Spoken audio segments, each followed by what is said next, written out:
কোণে বাস করে দুই ভাই বোন, রাইসা ও সায়েম। তাদের বাবা একজন দিনমজুর আর মা ছিল গৃহিণী। বাবা মা গরিব হলে চেয়েছিলেন সন্তানরা শিক্ষিত হোক, যাতে করে তাদের সন্তানদের জীবন তাদের মতো না হয়। বাবা মা দুজনের ছেলে মেয়েদের লেখাপড়ার সমস্ত খরচ দিতেন। কখনো কোনো কিছুর প্রয়োজন হলে তার কোনো ত্রুটি রাখতেন না। কিন্তু রাইসা ও সায়েম একদমই পড়াশোনায় মন দিত না। প্রতিদিন সকালে বাবা মা স্কুলে যাওয়ার জন্য ডাক দিতেন। কি ব্যাপার সায়েম, রাইসা, তোমরা এখনো টেলিভিশন দেখছো যে? স্কুলে যাবে না? 10টা তো প্রায় বেজে গেছে। আজকে আমার শরীরটা একদমই ভালো লাগছে না আব্বু, তাই আমি ভাবছি আজকে বাড়িতে বসে রেস্ট নেব। বুঝলাম, তোমার শরীর ভালো লাগছে না তাই তুমি স্কুলে যেতে চাচ্ছ না। কিন্তু রাইসা, তুমি কেন স্কুলে যাওনি? আমার স্কুলে যেতে একদমই ভালো লাগে না। তাছাড়া একটু পড়া ভুল হলেই টিচার আমাকে অনেক মারে। তাই আমি স্কুলে যেতে চাই না আব্বু। আমি বাসায় থাকবো আর টিভি দেখবো। তা বললে কি হয়? এমনিতেই প্রতিবার তোমাদের রেজাল্ট ভালো হয় না, তার মধ্যে তোমরা যদি এভাবে স্কুলে না গিয়ে বাসায় বসে টিভি দেখো তাহলে তো পরীক্ষায় ফেল করবে আর বড় হয়ে ভালো কিছু করতে পারবে না। পড়াশোনা করে কি হবে আব্বু? চাকরি তো এমনিতেও পাবো না, কারণ হাজার পড়লেও আমার রেজাল্ট ভালো হয় না। অতএব এত কষ্ট করে লেখাপড়া না করে বসে বসে টিভি দেখা অনেক ভালো। হ্যাঁ আব্বু, ভাই একদম ঠিক কথাই বলেছে। এত কষ্ট করে পড়াশোনা না করে টেলিভিশন দেখা খুবই ভালো। তাছাড়া টিভি দেখে অনেক কিছু শেখা যায়। তাছাড়া টিভি দেখেও আমরা কত কিছু জানতে পারি। এই যেমন আমি গতকাল একটা রান্নার শো দেখে গরুর মাংস রান্না করা শিখেছি। আজকে আবার জর্দা পোলাও রান্না করা শিখেছি। চিন্তা করো না আব্বু, আমি তোমাকে কাউকে জর্দা পোলাও রান্না করে খাওয়াবো। চুপ করো তোমরা, তখন থেকে যা ইচ্ছে তাই বলে যাচ্ছ দুই ভাই বোন মিলে।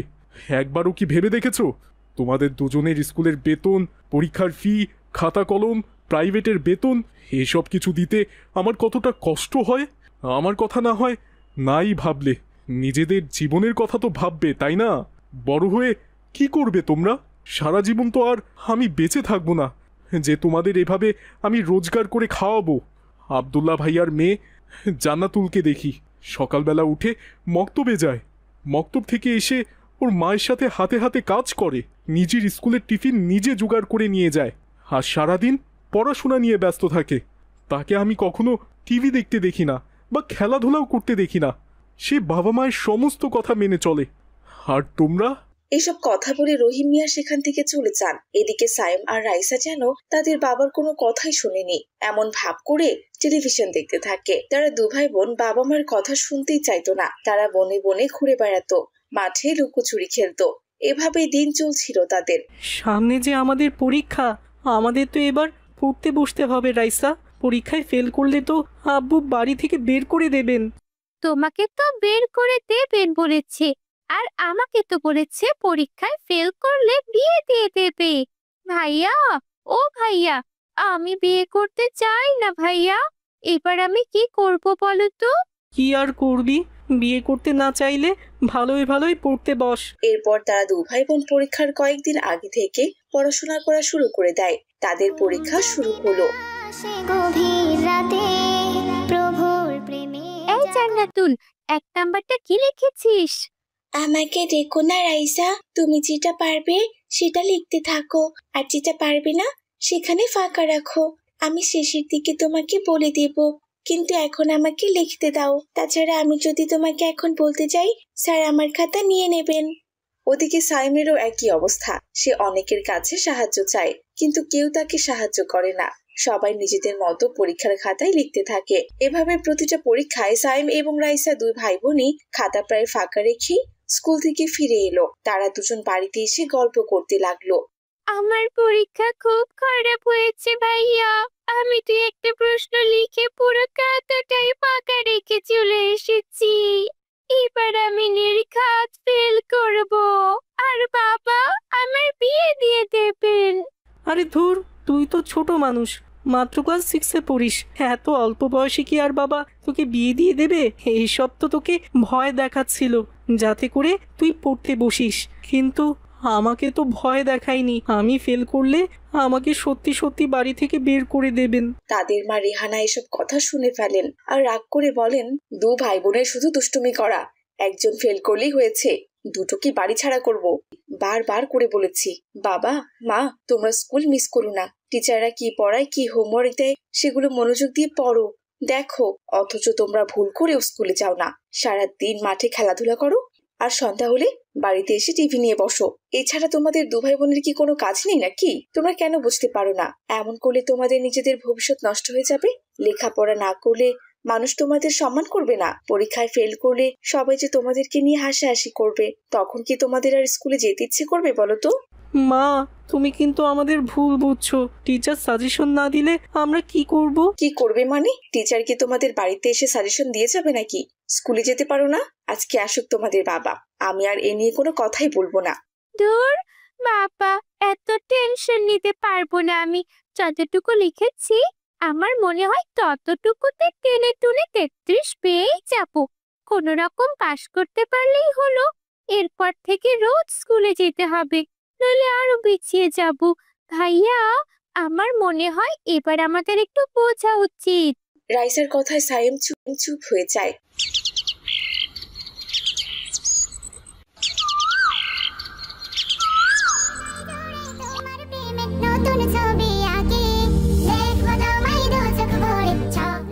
পরদিন রাইসার বাবা মতিন মিয়া গ্রামের মসজিদের ইমামকে নিজের ছেলে মেয়েদের অবাধ্যতার কথা বলেন।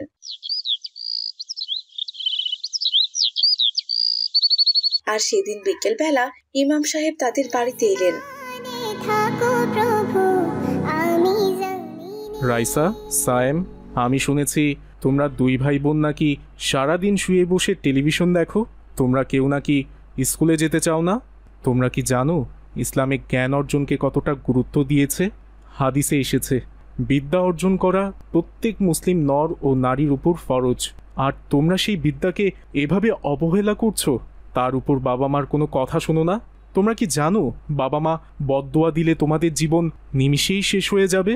এখনো সময় আছে, তোমরা খুব বেশি বড় হওনি, তাই আল্লাহর পথে ফিরে এসো, তওবা করো, তিনি তোমাদের ক্ষমা করে দেবেন। ইমাম সাহেবের কথা শুনে সায়েম এবং রাইসা চুপ হয়ে গেল। শোনো, এখানে ভয় পাওয়ার মতো কিছু হয়নি, আর কষ্ট পাওয়ার মতো কিছু হয়নি। বাবা মায়েরা অবশ্যই তোমাদের ভালোর জন্যই বলেন। তোমরা যদি আল্লাহর পথে চলতে চাও তবে জ্ঞান অর্জন করতে হবে। এই দুনিয়ায় যদি সফল হতে চাও তাহলে পড়াশোনা জরুরি, আর পরকালের জন্যও দরকার ইসলামিক জ্ঞান। ঠিক মতো বই পড়ো, জ্ঞান অর্জন করো এবং সে শিক্ষাকে কাজে লাগাও, তবেই দেখবে জীবন সুন্দর হয়ে যাবে।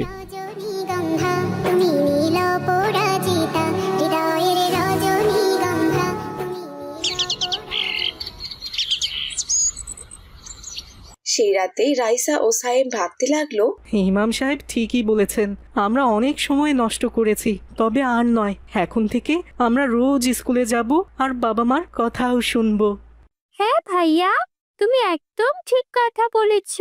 আল্লাহ আমাদের ক্ষমা করবেন যদি আমরা এখন থেকে ঠিক হয়ে যাই আর তওবা করে ফিরে আসি।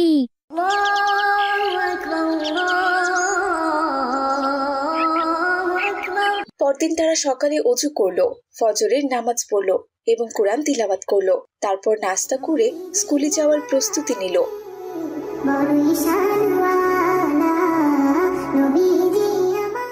তাদেরকে স্কুলে আসতে দেখে ক্লাসের সবাই অবাক হয়ে গেল। তাদের পড়াশোনা আবার নতুন করে শুরু করাটা সহজ ছিল না। বন্ধু বান্ধবরা মজা করত, কেউ কেউ ঠাট্টা করে বলতো দুইটা অলস পড়ুয়া। কিন্তু রাইসা ও সায়েম দৃঢ় ছিল, তারা জানতো তাদের পরিবর্তন আল্লাহ তাআলার সন্তুষ্টির জন্য। বাবা মা এখন গর্ববোধ করেন। 1 বছর পর রেজাল্ট বের হলো। রাইসা ও সায়েম দুজনে সবচেয়ে ভালো নম্বর পেয়েছে। তাদের নাম স্কুলে ঘোষণা করা হলো। আমাদের স্কুলের এই 2 শিক্ষার্থী গত বছরে ফেল করেছিল, কিন্তু এবার সব বিষয়ে সেরা রেজাল্ট করেছে। স্কুলের নাম উজ্জ্বল করার জন্য সায়েম এবং রাইসাকে স্কুলের পক্ষ থেকে পুরস্কৃত করা হবে। পুরস্কারের কথা শুনে দুই ভাই বোনের চোখ আনন্দে ভরে উঠল। এবার তারা বুঝতে পারলো তাদের বাবা মা কেন তাদেরকে এত করে পড়তে বসতে বলতো। তো বন্ধুরা, শিক্ষা ফরজ ইবাদতের মতোই গুরুত্বপূর্ণ, তাই আমাদের কখনোই পড়াশোনায় ফাঁকি দেওয়া উচিত নয়। কেননা দুনিয়া ও আখিরাতের সাফল্যের জন্য ইসলামিক ও দুনিয়ার জ্ঞান দুটোই দরকার। গল্পটি ভালো লেগে থাকলে অবশ্যই একটি লাইক করে দেবে এবং কেমন হয়েছে তা কমেন্ট করে জানিয়ে দেবে। ছোট্ট একটা গ্রাম ছিল, নাম আহমেদপুর। সেখানে থাকে মাহাদি নামের একজন গরিব ছেলে, কিন্তু গরিব হলেও সে ভদ্র, নম্র এবং ইসলামিক শিক্ষায় শিক্ষিত একজন ছেলে। তার বাবা সামান্য একজন চাষি আর মা একজন সাদা সিধে গৃহিণী। মাহাদির সবচেয়ে কাছের বন্ধু ছিল আবু বকর, কিন্তু আবু বকর ধনী পরিবারের ছেলে। একদিন বিকেলবেলা গ্রামের বটছায়ায় বসে দুই বন্ধু গল্প করছিল। তুই জানিস মাহাদি, শহরে এক বিশাল ওয়াটার পার্ক আছে। এত মজা, এত স্লাইড, নীল পানি আর খেলনার জিনিসপত্র দেখে তো মন শুধু ছোটাছুটি করতে চায়। Water park? ওটা আবার কেমন জায়গা? এর আগে তো আমি কখনোই এরকম জায়গার নাম শুনিনি। ওয়াটার পার্ক হচ্ছে পানির পার্ক, যেখানে অনেক স্লাইড আছে আর চারপাশের জায়গাগুলো অসাধারণ সুন্দর। দেখলে মনে কি যে শান্তি লাগে, বুঝেছিস? আম্মু বলেছে আমাকে নিয়ে যাবে। আমি যদি ওয়াটার পার্কে যাই তাহলে তোকে ছবি পাঠাবো নে। তুই আমাকে ছেড়ে শহরে চলে যাবে আবু বক্কর? কই, আমাকে তো একবারও বলিসনি। কি করে বলবো বল, আগে তো যাবার কোনো প্রোগ্রাম ছিল না। গতকাল আম্মু বলল আমাকে নিয়ে নাকি শহরে চলে যাবে। গ্রামে নাকি পড়াশোনার পরিবেশ ভালো নয়, তাই আমাকে নিয়ে শহরে চলে যাবে আর বড় স্কুলে ভর্তি করিয়ে দেবে। সবে মাত্রই তো আমরা প্রাইমারি পাশ করলাম রে, এত তাড়াতাড়ি তুই শহরে চলে যাবি? গ্রামে থেকে অন্তত মাধ্যমিক পর্যন্ত পড়াশোনা কর, তারপর না হয় যাস। না রে, আমার মা তাতে রাজি হবে না। তিনি চান আমি যেন বড় স্কুলে লেখাপড়া করে ভালো চাকরি পাই আর আমার ভবিষ্যৎ যেন সুন্দর হয়, তাই এই সিদ্ধান্ত নিয়েছে। তাছাড়া গ্রামে তো সেরকম লেখাপড়া হয় না। সরকারি স্কুলের টিচাররা ঠিক মতো বাচ্চাদের পড়ান না।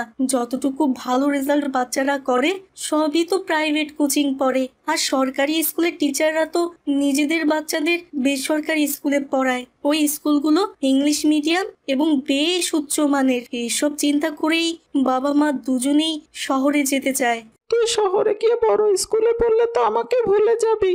তখন তো শহরের অনেক নতুন নতুন বন্ধু হবে তোর। অত বড় লোক বন্ধুর ফিরে আমার কথা কি তোর মনে থাকবে?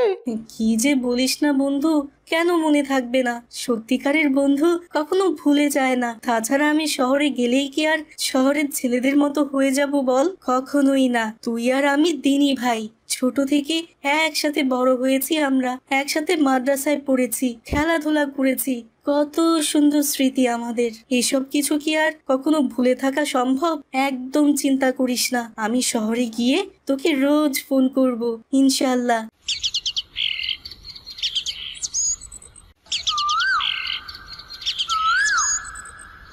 পরের দিন আবু বকর তার পরিবার নিয়ে শহরে চলে যায়।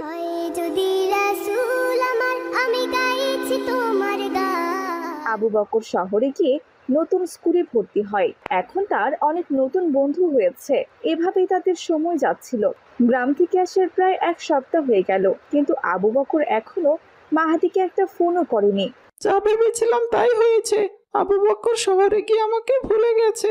শহরের জাঁকজমকপূর্ণ জীবন পেয়ে ওর আর আমার কথা মনেই নেই।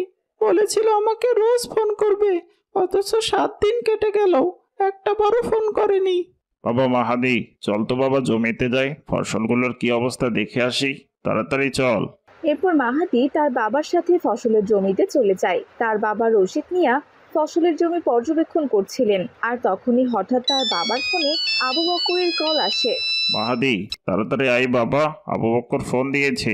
আবু বকরের ফোনের কথা শুনে মাহাদি তার বাবার কাছ থেকে ফোনটা নেয় আর কথা বলতে থাকে। আসসালামু আলাইকুম ভাই মাহাদি, তুই আমাকে ক্ষমা করে দিস। দয়া করে আমার উপর রাগ করে থাকিস না। আসলে আমি নতুন স্কুলে ভর্তি হয়েছি তো খুব ব্যস্ত হয়ে পড়েছিলাম, তাই তোকে ফোন করতে পারিনি। তুই কি জানিস, আজকে আমি আমার স্কুলের বন্ধুদের সাথে শহরের সবচেয়ে সুন্দর ওয়াটার পার্কে গিয়েছিলাম।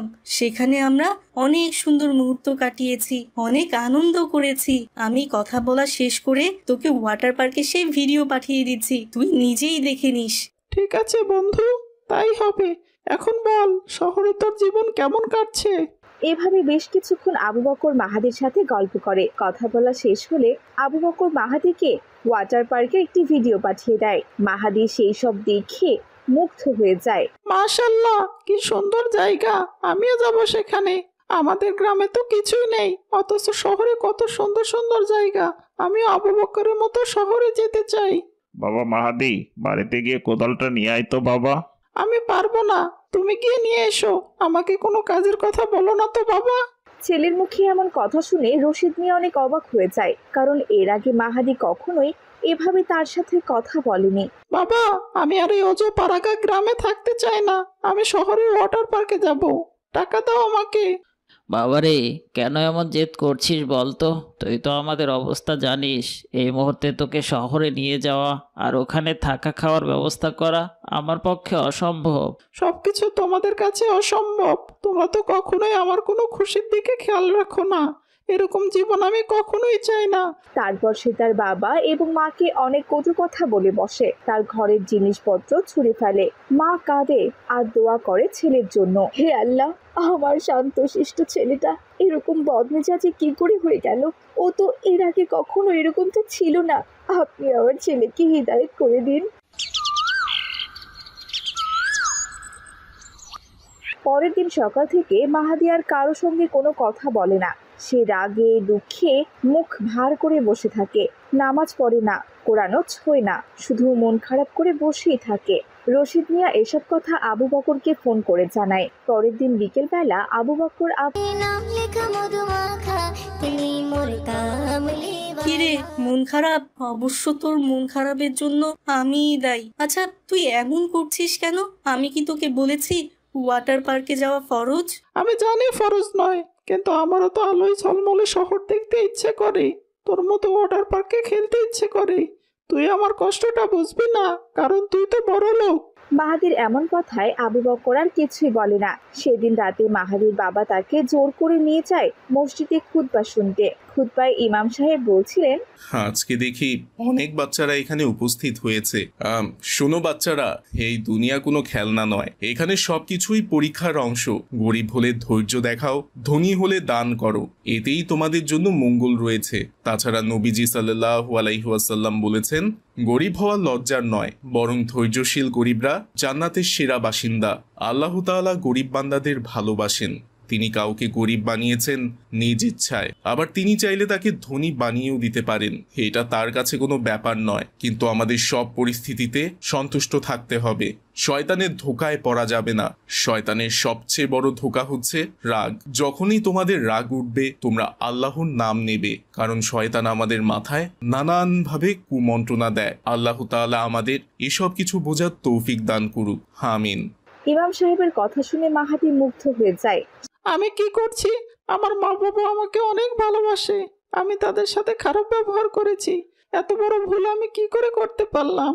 আমি কেবল হিংসা আর রাগে নিজেকেই নষ্ট করেছি। এখন আমার তওবা করা উচিত।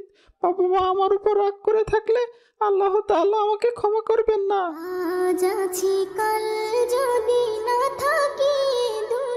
সেদিন রাতে মাহাদি তার বাবা মায়ের পায়ে পড়ে কান্না করে ক্ষমা চায়। বাবা মা, আমি ভুল করেছি, আমি আর কখনোই রাগ করব না, আমাকে মাফ করে দাও। আলহামদুলিল্লাহ, আল্লাহ তাআলা তোকে হিদায়াত করেছে বাবা।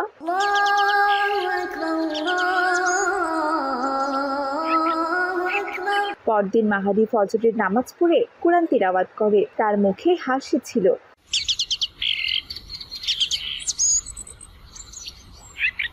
এই মাহাদি, তোর জন্য চমক আছে।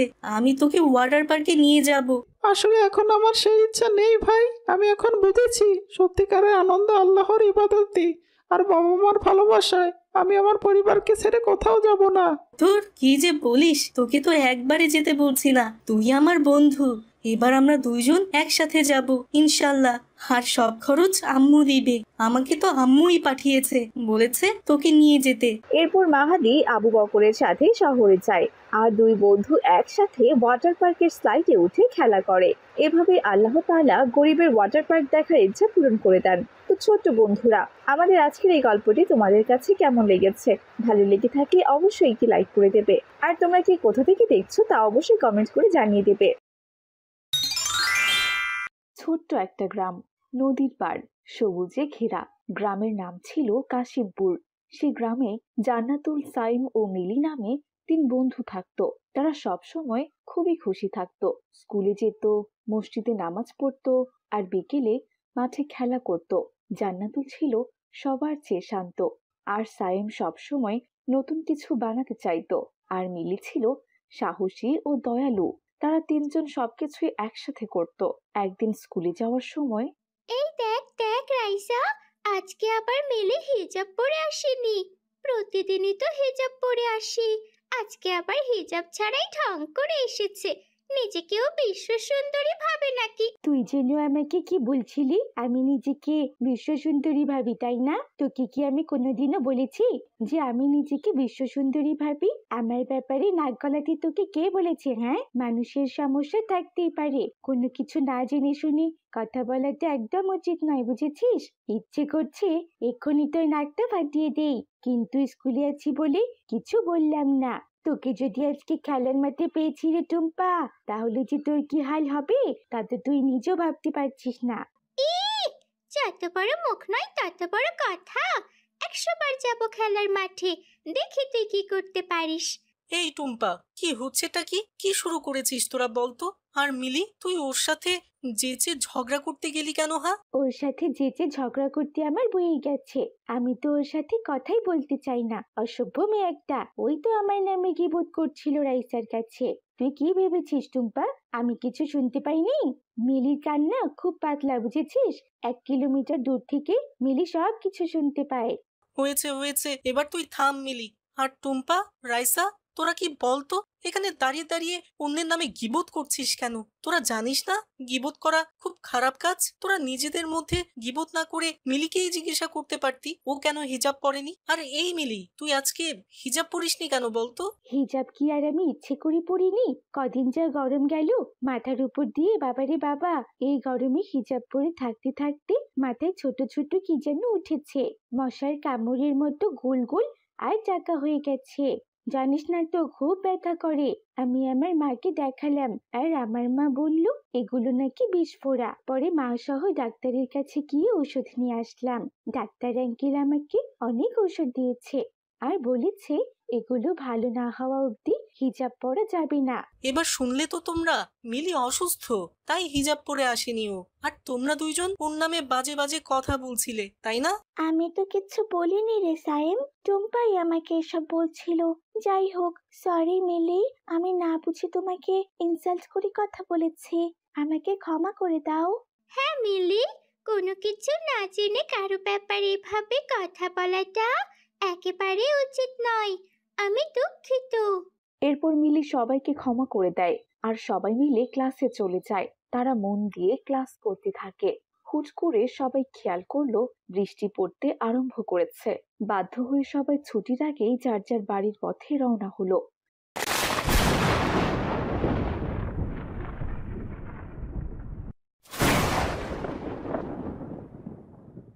রাস্তায় গ্রামের মসজিদের ইমাম সাহেবের সাথে দেখা হলো তাদের।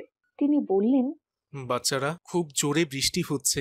এমন বৃষ্টি হলে আমাদের বিপদ হতে পারে। আল্লাহর কাছে দোয়া করো। গতকাল খবরে দেখলাম দেশের অনেক জায়গায় ভারী বৃষ্টিপাত হচ্ছে, আর বেশ কিছু জায়গা তলিয়ে গেছে। আমাদের উচিত বন্যা কবলিত মানুষদের জন্য দোয়া করা এবং সামর্থ্য অনুযায়ী সাহায্য করা। এরপর সবাই একসাথে বলল, ইনশাআল্লাহ আমরা দোয়া করব হুজুর, ইনশাআল্লাহ। এরপর তারা যে যার ঘুম যদি না আসে গভীর রাতে, প্রভুর প্রেমে জাগো তাসবিহ হাতে। করতে লাগলো। শুরুতে সবাই মজা করলো, বৃষ্টিতে ভিজলো, গোসল করলো, কিন্তু ধীরে ধীরে বৃষ্টি ভয়ঙ্কর আকার ধারণ করলো। 3 দিন টানা বৃষ্টির পর গ্রামের নিচু জায়গাগুলোতে পানি জমতে লাগলো। গরিব মানুষের ঘরে পানি ঢুকে গেল। কিছু পরিবার স্কুলে আর মসজিদে আশ্রয় নিল। হায় আল্লাহ, চোখের সামনে গ্রামের একই অবস্থা দেখছি আমরা। সবাই ঘরে পানি বন্দী হয়ে আছে। আমরা কি তাদের জন্য কিছু করতে পারি না? অবশ্যই পারি। আমাদের একটা উপায় ভাবতে হবে, তা না হলে যে লোকজনের কষ্ট বেড়ে যাবে। যে রাস্তায় ছোট বাচ্চারা লাটিম ঘুরাতো, সেই রাস্তায় আজকে 1 হাঁটু পানি জমে আছে। যে বাড়িতে বসে প্রতিটা পরিবার তাদের সুখ দুঃখের গল্প করত, সেই বাড়ি পানির নিচে তলিয়ে যাচ্ছে। এইভাবে তো আর চলতে দেওয়া যায় না। কিন্তু আমরা তো অনেক ছোট, আমরা কিভাবে মানুষের পাশে দাঁড়াবো? আমার মাথায় না একটা দারুণ বুদ্ধি এসেছে। সেদিন আমি খবরে দেখলাম চীনের একটা প্রত্যন্ত অঞ্চলে ভারী বৃষ্টি ও বন্যা হয়েছিল। তখন চীনের লোকেরা কলা গাছ দিয়ে ছোট ছোট ঘর বানাচ্ছে, যেখানে অনায়াসে একটা পরিবার থাকতে পারবে এবং তাদের যাবতীয় কাজও করতে পারবে। আশ্চর্যের ব্যাপার হলো কলা গাছের ঘরটি আবার পানিতে ভেসে বেড়াচ্ছে, এতে করে কোনো মানুষ ডুবে যাচ্ছে না। আমার মনে হয় আমাদের গ্রামের জন্যও আমাদের কলা গাছের বাড়ি বানানো উচিত। চল না আমরা ওরকম কলা গাছের বাড়ি বানাই, যেন বিপদ সীমার উপরে পানি বাড়লেও মানুষ নিজেদের প্রাণ রক্ষা করতে পারে আর পানিতে ভেসে থাকতে পারে। হ্যাঁ, কলা গাছ তো পানিতে ভাসে, তাই এটা মানুষের প্রাণ রক্ষা করার জন্য ভালো কাজ করবে। আল্লাহ তাআলা আমাদের প্রকৃতিতে কত কিছুই না রেখেছেন, শুধুমাত্র আমরা তা বুঝতে পারি না আর খুঁজতেও পারি না। যাই হোক মিলি, এখন আমাদের কলা গাছের বাড়ি বানানোর জন্য প্রস্তুতি নিতে হবে। কিন্তু বাড়িটা বানাবো কি করে বলতো? আমরা কি আর বাড়ি বানাতে পারবো? আমরা তো অনেক ছোট। এই কাজে আমাদের বড়দের সাহায্য নিতে হবে। আমার বাবা তো রাজমিস্ত্রির কাজ করে, আমি তাকে দেখেছি। ঘর বানানোর সময় বড় বড় পেরেক দিতে হয়। আমরা কি আর হাতুড়ি দিয়ে পেরেক মারতে পারবো? একবার হাতে লাগলে না হাতও যাবে আর বাড়িও বানানো হবে না। তাই এই সমস্ত কাজে আমার মনে হয় বড়দের সাহায্য নেওয়াই ভালো। সবাই মিলে কাজ করলে যে কোনো কাজ খুব সুন্দরভাবে সম্পন্ন হবে। হ্যাঁ জান্নাতুল, তুই একদম ঠিক বলেছিস। চল আমরা তোদের বাড়িতে যাই আর আব্দুল্লাহ চাচাকে গিয়ে বলি আমাদের সাহায্য করতে। তিনি খুব ন্যায়পরায়ণ ও ভালো মানুষ, তিনি নিশ্চয়ই আমাদের সাহায্য করবেন ইনশাল্লাহ। তারপর তিনজন মিলে ছুটে গেল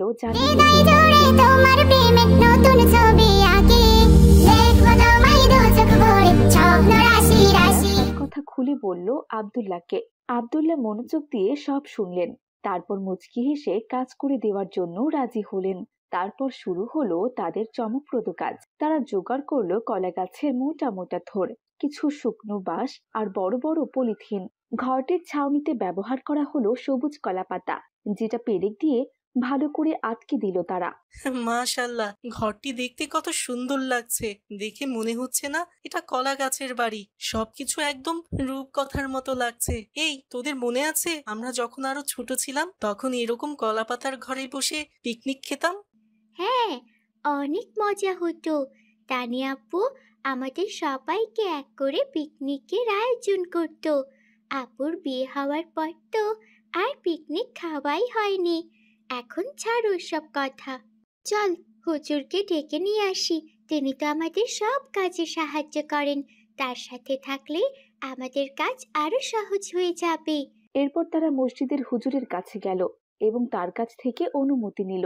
এরপর তারা গাছ কেটে কেটে এক জায়গায় এনে বাঁশ দিয়ে বেঁধে বড় একটা ভাসমান প্ল্যাটফর্ম তৈরি করলো। তার উপর পলিথিন ও খেজুর পাতার ছাউনি দিল। এভাবেই দিন কাটছিল। 5 দিন পর পুরো গ্রাম পানিতে ডুবে যায়। স্কুল, মসজিদ, বাজার সব জায়গায় পানি আর পানি। তখন আব্দুল্লাহ হুজুর এবং বাচ্চারা সবাই সেই কলা গাছের বাড়ি এবং বড় প্ল্যাটফর্মটি নিয়ে হাজির হয়। বন্যা কবলিত মানুষ সেই বাড়ি এবং প্ল্যাটফর্ম দেখে অবাক হয়ে যায়। সেই বাড়িতে প্রথম আশ্রয় নেয় এক বৃদ্ধা ও তার নাতি, পরে আরো কয়েকজন আশ্রয় নেয়। মাশাল্লাহ, এই বাচ্চাদের মাথায় তো দেখছি অনেক বুদ্ধি। আল্লাহ তাআলার অশেষ রহমতে এই বাচ্চারা নিজেদের প্রতিবেশী এবং গ্রামবাসীর জন্য কত সুন্দরভাবে একটা নিরাপদ আশ্রয় বানিয়েছে। এই বিপদের সময় তাদের এমন সাহায্য আমরা সারা জীবন মনে রাখবো। আমরা কেবল চেষ্টা করছি চাচা, সাহায্য তো আল্লাহই করেছেন। আস্তে আস্তে ঘর এবং প্ল্যাটফর্মে অনেক মানুষ জড়ো হয়। তারপর হুজুর বললেন, যে আল্লাহর জন্য মানুষকে ভালোবাসে ও সাহায্য করে সেই প্রকৃত মুমিন। নবীজি সাল্লাল্লাহু আলাইহি ওয়াসাল্লাম বলেছেন, মানব সেবাই ইবাদত। আর যেভাবে বাচ্চারা আমাদের একত্রিত করে তোমাদের সাহায্য করেছে, ঠিক তেমনি তোমরাও গ্রামের কোনো বিপদে মানুষকে এভাবে সাহায্য করবে, একে অপরের পাশে থাকবে আর এই বাচ্চাগুলোর জন্য দোয়া করবে। ওরাই আগামী দিনের ভবিষ্যৎ। হুজুরের কথায় গ্রামের সবাই সায় দিল। তারপর প্রায় 15 দিন পর পানি কমতে শুরু করলো। মানুষ ঘরে ফিরল। সাথে কলা গাছের বাড়ি এবং বড় প্ল্যাটফর্ম আর 3 বন্ধুর গল্প ছড়িয়ে পড়ল আশেপাশের গ্রামগুলোতে।